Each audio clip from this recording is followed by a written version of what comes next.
उनुका में घंट गोपाल के सत्ता के हस्तांतरण के चलते उस सिर्फ अपना छोट मोट शिक्षा से सब कुछ सीख गई ले। बाकिर ओह रात के संभोग का बाद पैदा भइल घंटा गोपाल आ मधुबाला के बेटी शैलबाला खतरनाक चुड़ैल में बदलत चल गई। उ पंच मकर के प्रचार तब शुरू कैले रहले। वो अपना खोपड़ी में खूब खून पियत रहली अवूरी छोट लइकन के संगे मजा लेत रहली। घंट गोपाल जैसन शुद्ध सद्गुणी इंसान के गुण खाली एगो इंसान के चादर से मिलल रहे। उनकर असली चेहरा जोनाली से भी घिनौना रहे, काहे कि जोनाली अपना बदला खातिर सोमेश के साथे शरत के बलिदान दे देले रहली, लेकिन शैलबाला एगो आत्तन बलिदान पिशाच बन गई रहे। उनकर बढ़त भयावह घटना के चलते सभे चिंतित होखे लागल। कई बेर वो मधुबाला के भी नुकसान पहुँचावे के सोच ले, लेकिन हर बेर घंटा गोपाल ओकरा के बचा लेत रहले। उनकर आँख आखिरकार ओ बदला ले पहुँच गईल कि उनकर करिया माई उनका भीतर दौड़त ना ले पवली। दीवान साहब भी यक्षिणी के जेल में बंद करे में एगो पुजारी के मदद ले रहले। जवना के कोर उनका घर में कहीं गुप्त रहे। शैलबाला व्यवस्था काट सकत रहली, बाकिर ओ पुजारी के ताकत ना समझ पवली। ऐसना में नफरत से भरल शैलबाला एक दिन मरण के इस्तेमाल कैली, जवना में उ दीवान साहब आ उनकर मेहरारू के बलिदान ले लेली। पपोरी ए दुनिया में फेरू से अकेला हो गई। अब उनका लगे केहू आपन रहे, बस सुनंदा, ताई आ ऋतुराज। ऐसना में भी उस सुनंदा के बहुत मदद करत रहले, अवूरी कभू सुनंदा के कवनो बात खाती ना रोकत रहले। अगर रणविजय सुनंदा के इतना नजदीक आ सकत रहले तो उहो पपोरी के निमन दिल रहे, जवन उनका के कबो आपन कमी के एहसास करावे के मौका ना देहलस।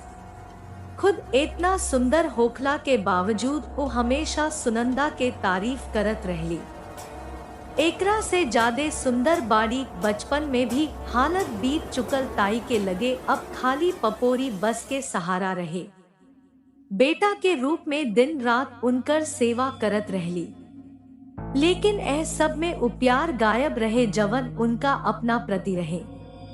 उस समय रहते अपना के सचेत कर देले, काहे कि कवनो समय कुछ हो सकता।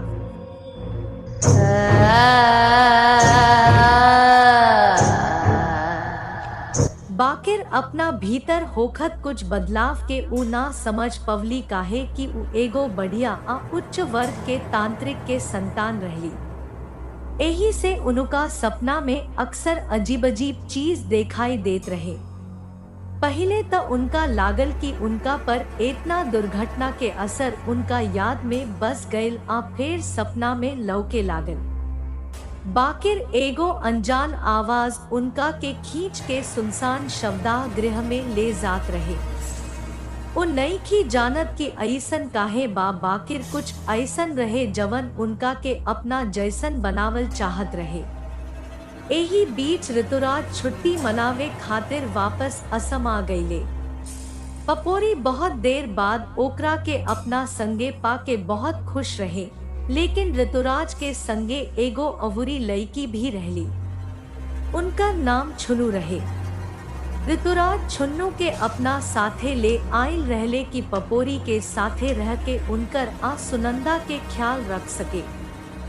छुन्नू घर के काम में बहुत माहिर रहले। एक दिन छुन्नू रणविजय के अकेले पावेला और ओकरा से आपन फोटो शूट करावे के कहेला। रणविजय एगो निमन इंसान रहले, वो कहले कि उनकर फोटो शूट खुदे करी है, लेकिन छुन्नू उ कपड़ा लेके आइल रहली, जवना में उ ऋतुराज पपोरी खाती फोटो शूट करे के चाहत रहली। एक दिन घर में केहू ना रहे। मौका के फायदा उठावत छुन्नू उ कपड़ा पहन के रणविजय के कोठी बोलवले।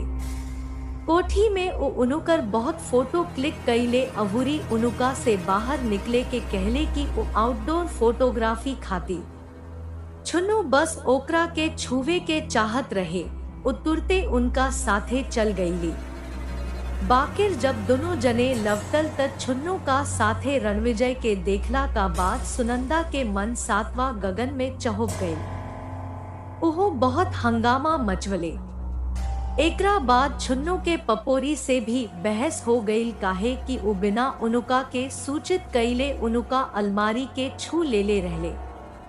जब बात बढ़े लागल तब छुन्नू कहली कि प्रेमिका के ज्यादा मत बन, हमरा मालूम बा कि निगोरे ऋतुराज रोज नया कैदी के संगे सुतेले। उ एक बेर फेरू हमरा संगे मुंबई में सुत गईली। गाड़ी खैला से ओकरा का मिलेला। हम तब फैंसी हो गई रहनी। एकरा बाद पपोरी अवुरी उनुका बीच हाथ से हाथ में भयंकर झगड़ा भई। पता ना का होई अगर रणविजय आ सुनंदा हस्तक्षेप ना कैले रहते। एकरा बाद छुन्नू आग लगा के बाहर निकल गईले, लेकिन पपोरी अवुरी ऋतुराज में कॉम्प्लेक्स बन गई।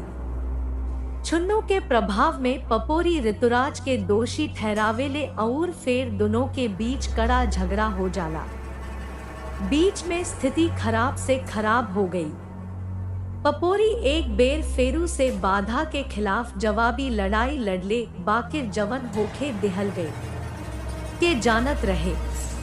उ खेल के तैयारी करे वाला पार्थ भाटिया के लाश उनुका खुद के ऑफिस में मिली। दूसर और उनकर प्रेमिका इंदु जे अपना जवान प्रेमी के संगे मस्ती करत रहली। उनुकर मौत भी भयानक मौत हो गई। ओ प्रमोशन इवेंट के शूटिंग में भाग लेबे वाला ऋतुराज लापता हो गए रहले आ उनुकर सह कलाकार फाल्गुनी के भी दर्दनाक मौत हो गए रहे। यह मौतन का पीछे के रहे का उ सचमुच वापस आ गई बाड़ी के जवन एकरा के वापस कर रहल बा। जाने खातिर हमार कहानी यक्षिणी सुनत रही।